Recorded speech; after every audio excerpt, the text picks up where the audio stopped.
I think there are people who assume that because I teach taxes that I'm like good at systems and good at money and just a spreadsheet ninja. And I'm not. I'm the opposite of that. And I think that's why I'm good at teaching this stuff, because I hate doing it. And I understand people who hate doing it. I'm not the accountant where it all came easily to him and he's like, why don't you get it?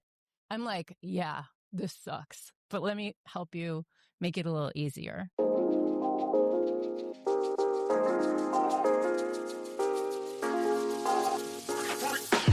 Welcome to the Sunlight Tax Podcast. In this show, we're talking about taxes, money, and careers for self-employed people who have a big vision for changing the world with their work. I'm your host, Hannah Cole, artist, design nerd, tax pro, author of Taxes for Humans, and the founder of Sunlight Tax. If you're a creative, wellness, or mission-driven entrepreneur who wants to grow your business sustainably, manage your taxes, and build a stash of fuck you money so you can control your time and have a bigger impact with your work, you are in the right place. Hannah. Liz. Hi. Thanks for being here, Liz. Thanks for having me. We're live at Tracy Morgan Gallery in Asheville, which is very exciting to celebrate your book launch because you wrote a book. I can't believe it. Thank you. Yeah. Taxes for Humans. Thank you. I'm excited to dive in all about this book. You've said that this book comes from a place of frustration and almost like humiliation when it comes to learning about working with accountants as an artist. I'd love to hear more about what really drove you to write this book. Yeah. Well, when I was just out of art school, I felt on the one hand like almost cocky, like I was doing great. I was going to conquer the world. I had awards. I had a gallery courting me, and I was like all ready to start my career. And I realized that, I sat down with my dad's accountant, and he, in his office, all of those awards and all of that sort of like promise that I held as an artist wasn't visible on paper. Right. And so when he looked at my numbers, they didn't look like much at all. And he said to me, when are you going to get a real job?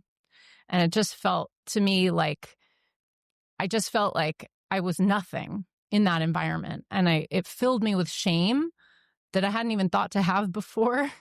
And I think it gave me a bit of an allergy to money altogether because I felt like, oh, this isn't even a safe place to be.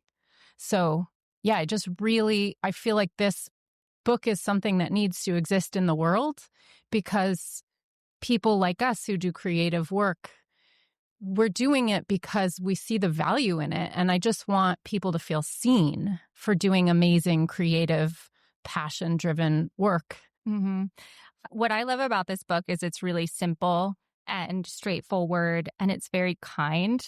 It's easy to approach taxes. And even though I went to college for business and all of that, I still struggle with numbers and it still feels intimidating. How did you pull into some of your experience with creative communities when you were writing this book? What were you thinking about? Who were you thinking about writing this for? I really think of this book as for, honestly, just people who are self-employed. So I think a lot of people who are fine artists like myself are attracted to my work because they can see, oh, she's, she knows me. And I do think that fine artists really struggle in particular because we really can struggle to have a profit. And that puts us in this very dangerous position vis-a-vis the IRS. But creative people who feel more passionate about their work, driven by a mission, maybe that their work feels more like a calling or an identity, I think those are my people. And that sometimes looks like a spiritual healer. Sometimes it's somebody doing care work. Sometimes, I have clients who are all kinds of just like people who do not fit in a perfect box. I have like one client who's a sex toy model and one client who, they're doing all kinds of interesting, bizarre, weird, niche things. And I think that's wonderful. I think the world needs that stuff. There's also a lot of funny moments in this book, which is kind of delightful because you go to read a tax book and you're like, okay, well, I'm not sure how I'm going to feel about this, but I really enjoyed it as well. And there's a dominatrix throughout the book. Can you talk a little bit about that character and why you pulled that in? I put a dominatrix in the book because partly from just my tax practice. It's called sunlight tax. And I sort of jokingly think of it as 95% sunlight and 5% dominatrix. Because at the end of the day, I want you to feel comfortable. I want you to feel loved and seen and valued. And I want you to have the space you need to handle your money. But at the end of the day, your taxes are due and the payment is due on April 15th.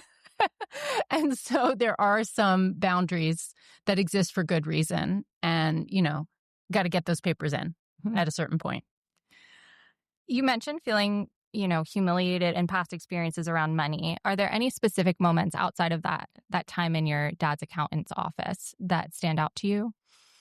I mean, my partner is in the room with us here as we're recording. I've certainly felt probably the most personal shame just having fights with my partner over our taxes because I was the messy one. I wasn't very organized and that did not help things. Like he had a lot rightfully to blame me for. He's a very kind and gentle person who's not shamey, but I didn't feel good. And also I just felt like I was sort of dragging the family down. So yeah, honestly, just like tax time every year for a long time was super painful and it was just the source of fighting.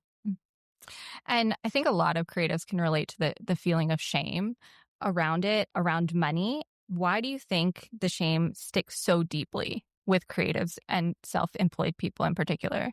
I think everyone that I work with has some money shame. Every single person I've ever worked with thinks they're the only one who doesn't get it. Like they think everybody else knows how to handle money and be good with money and knows all the rules, all the tax rules. The fact is we don't have a tax education in this country. And so most people come into it not knowing. And we internalize that as though it's our fault, but it's actually systemic. And I think that's actually an important point that I make a lot in the book is that there are systemic things giving you feelings that actually are much bigger than just you and I. And I actually want to surface those things for people, put them in context, and make it feel like, hey, these are things that we can address. We can teach taxes in high school. I think we should. I think we should too. I think that would be super helpful. Yeah, and taxes are a culture, you say, not just paperwork. Can you talk more about that? Yeah, taxes are culture. I think speaking of shame, speaking of the opposite of sunlight, we want to put taxes in a corner that's dark and far away and say they're all bad. And we actually I have a chapter in the book called Deprogramming from Our Corporate Overlords. And there are actual forces like focus grouping, workshopping, phrases for us to use about taxes to make them framed in a way that works to the advantage of very large companies and billionaires, people with private jets and caviar bars, and not for us, people who are, just want affordable healthcare and good public schools. And so I think when you think of taxes as building the culture you want, it doesn't make you want to slash them all. It doesn't make you, nobody loves preparing a tax return, and that's okay. You don't have to. But I do think it's important to think about the trade-off. Okay, great. Everybody wants to eat dessert all the time and drink to excess.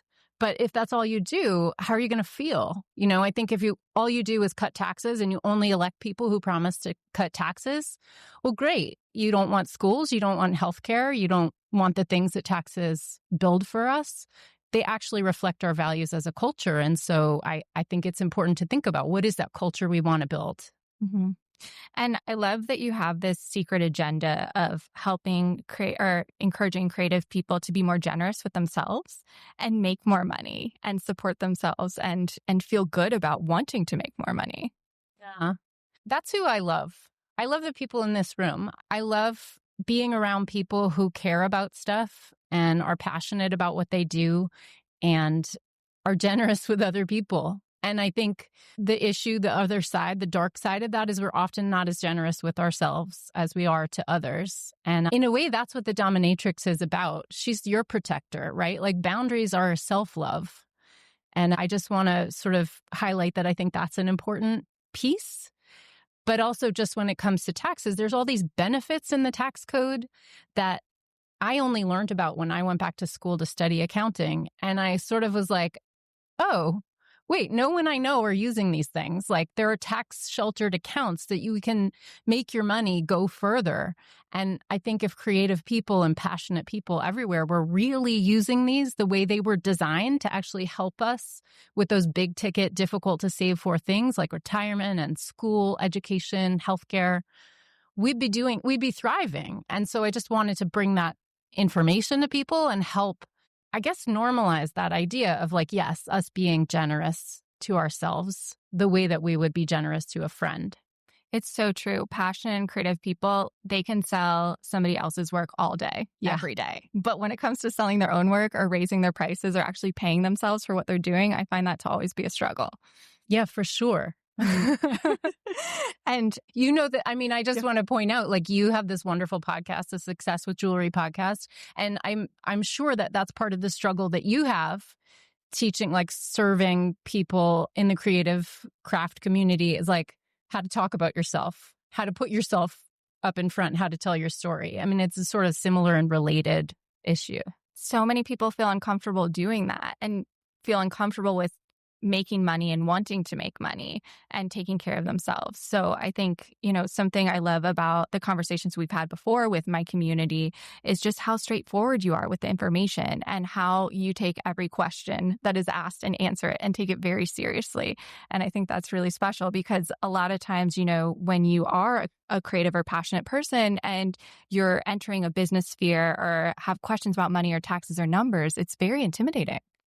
For sure. And I think a lot of people like us, we might have sort of feelings up front that are difficult with money. And we also may have developed allergies along the way to money or even being around people who teach us about money because we've had shaming experiences like I did with my dad's accountant. And so it doesn't feel good to even put yourself in that space. So for creatives who are kind of feeling that way too, what would be the smallest, kindest step forward? The smallest, kindest step forward, I think, is really to think of your creative practice as a business that is fully entitled to all of the benefits and subsidies that U.S. businesses get, which is a lot. You're allowed to take losses. You're allowed to have a startup phase where you are not yet profitable, and that actually gives you a tax benefit. A lot of people don't even take startup expenses. They don't even realize they're allowed to do that. The book has a great chapter on startup expenses because it's a thing that I see people miss out on all the time. So I think just really realizing that even if you are a badass anti-capitalist, in your tax return, you're a business. And so go for it. Take the advantage that is given to you. You also believe that mission-driven, ethical people should have more money. We kind of talked around this a little bit, but how does understanding taxes actually support like the bigger changes they want to see? I mean, I talk about this a lot. Like, I think there's two sides to taxes. There's paying them. That's your civic duty, and it's not optional, right? You have to. And then there's the optional side of civics, which is, so if taxes are how they're the bricks that we use to build the structures we want to have in our culture, they express our values as a culture. The other side of that is the civic engagement, where you elect the people who you want to be building those buildings, right? Like in this room right now is my friend Maggie Ullman, who is running to be reelected for city council here in Asheville. And I say all the time, like, local politics, you have such a big say. Like, your voice is so big when it gets to the local level. Like, we all read big national papers and podcasts, and we all know what Ezra Klein just said about some issue. But do you know who's running for city council and that the primary is in March? I think those local elections, they actually take a lot of the rancor out because everybody needs their trash collected, and having clean water is really not partisan. So I think knocking on doors for a candidate you really believe in, like I do for Maggie, I think that is part of that optional side of civics that's so important that I think it's easy to forget, get busy, and disengage from. Mm-hmm. And then we leave it to the billionaires who are never going to disengage from it, and they get to teach us all that we want to cut our own healthcare, cut our own public schools, and things we don't actually support. I love a local election. I love voting in a local election. Let's talk about Asheville and Helene, because you lost your studio in Hurricane Helene. What did that teach you about resilience? Were you in the middle of writing this book then? Did that affect this? How did you bring in those learnings to this book? Yeah, I had written a draft of this book, or most of this book, when Helene hit and destroyed my studio and the 20 years of art that was inside it. It's a big, ugly thing for me.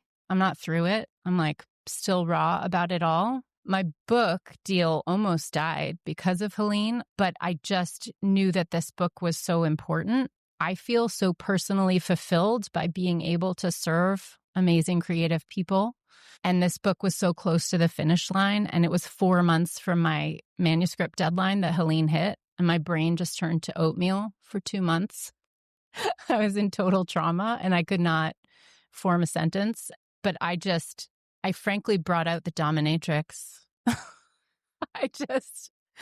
I got, as soon as I could get to my email and I saw that my publisher had put my book on hold, I set the keyboard aflame writing and being like, whatever it takes, I will. If I need to solve cold fusion, I will get my manuscript in on time. Do not put this project on hold.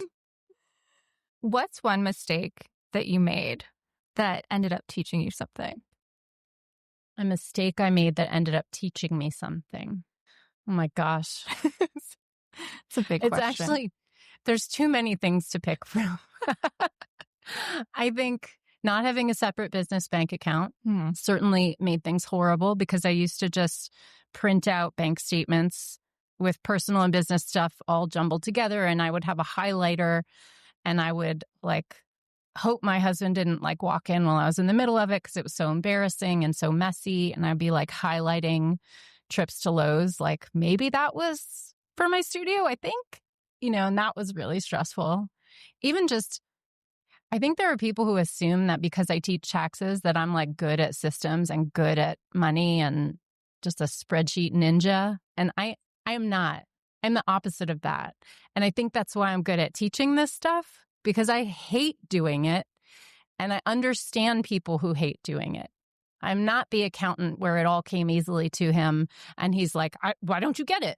I'm like, yeah, this sucks, but let me help you make it a little easier. For everyone who reads this book, what is the biggest thing you want them to take away from it? I think of this book almost in 3 parts. If you think of it like a body, I think the muscles and the flesh, most of the substance, is to help you do your taxes. This book my goal is for the tax industry to hate me and to want to come after me, because it undercuts TurboTax. I want people to just be able to do their taxes by themselves without paying extra money. But I think that the heart of this book is making people like me, people like us, people who are creative and passionate and do things not for money, but for love, making us feel worthy and seen. And then I think the spirit of this book is that civic engagement, that you are a part of something when you pay taxes and you are building something. Let's think about what you want to build, and actually we can do this together. What do you hope this book builds? Do you want to bring people together to learn about taxes, support each other more? Are you building a community with it? I definitely want to build community. I mean, I can't believe how many people read my little tax newsletter that I send out every Tuesday.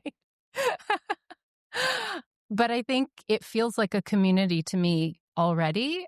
And it feels really exciting to talk to people who have felt invisible for a long time and unseen in accounting spaces and unvalued in the world of, taking advantage of tax things, sort of being good at taxes is for people over there. And so, yeah, for sure, I feel unbelievable love for just the creative, passionate weirdos who do things for love, maybe not because they make much money at all. Mm-hmm. There's so much I've learned from you. One of the things that I think is the top tip that you give when you start talking to, when you've talked to my communities, is the the learning from your mistake of having two different accounts, but also just setting yourself up for the future in retirements and how you can get tax breaks by following some of the rules and learning more about taxes. So I've learned a lot from you. What's one thing you wish every creative person knew about themselves when it comes to money and worth? I think what I want every passionate and creative person to know is that even if you are making bespoke latex dog costumes, your business is worthy and that you deserve everything the tax code has built to give you, which is a lot more than you might realize. And that includes saving for your future and investing in yourself. Is there anything I didn't ask you about your book that you'd like to share? Yeah, I think you did a beautiful job of asking me so much, but let me just say that I took a liberty with the book. I wanted to write a book that was going to help people do their taxes. I understand that's why you're buying the book, and it delivers. It also delivers, I think, more because there's sections that we hope you never need, but there's a whole section called Oops, and there's, like what to do if you accidentally marry a con artist, what to do if you need to file an amended return because you made a mistake. Like there's lots of like things that we hope you never need, but if you do, if you can't pay your tax bill, those things are in there. But the liberty I took with this book was I just felt if I am going to do the work of getting people to a place where they kind of understand the context of their taxes and holistically how their taxes work and they feel empowered about them, I want to also bring in that feeling of like, we're building a community with this. And here's what a group you might not agree with is trying to program you to think about this. Here's how to counter program from it. And here's how to actually know what a fair tax law looks like. And actually, here's one idea. I could have made a list of 10 things we could do, but I just wanted it to be easy where you could just go have a Thanksgiving conversation and like tell your family, fund the IRS, collect the $600 billion a year that is currently simply going unpaid by wealthy tax cheats because they get us to hate the IRS and not fund collections, right? That's an easy solve. So I think, getting people on board with this sort of tax policy, I realize is a really big ask, but I was like, I'm not going to write this whole book and miss the chance to put it in there. It's only like 12 pages. How do you feel now that you've worked so hard on this book for so many years? How do you feel that it's out in the world now and we're at your book launch party? I feel so thrilled to see the faces of these beautiful people. I think the thing that excites me most is the idea of each one of you reading this book and then telling me what you thought. And that includes out in podcast land. I want to hear if it lands with you the way that I hope. Congratulations. Thank you, Liz, so much for being here. And if it's all right, I would love to say a huge thank you to you, Liz. Please listen to the Success with Jewelry podcast. Liz is an amazing, supportive person for creative craft artists, especially jewelers. Thank you to Matt Peiken. I want to shout out Matt Peiken as a sponsor for this event because he's doing something, speaking of civics, that is so important. He is doing local journalism. He's a real journalist. He's trained. He's amazing. He has a daily podcast, Wake Up Asheville, that just, it's like 4 minutes. I put it on, I brush my teeth and wash my face, and it's over. And it just like tells me the local headlines. And if you're going to know about local politics, you need to have local news. And so I think what Matt is doing is so important. I also want to thank Tracy Morgan for hosting us in the Tracy Morgan Gallery. Tracy's been representing me and my art for almost a decade and was particularly supportive when I lost my studio in Helene. And so I just give a big shout out to Tracy. Thanks for letting me use this space and just for being my gallerist and supporter for a long time. Yeah. This is great. Thank you. Thank you so much, Liz. Appreciate it. Thank you for listening. If you like the show, be sure to subscribe, leave a review, and share it with a friend. It really helps. I'm so grateful. My tax guide, Taxes for Humans, is available wherever you buy books and at sunlighttax.com/book. This podcast is for education and entertainment only. Nothing in this episode should be taken as individual tax or financial advice. You can find all the tools, books, and links I reference at sunlighttax.com/podcast.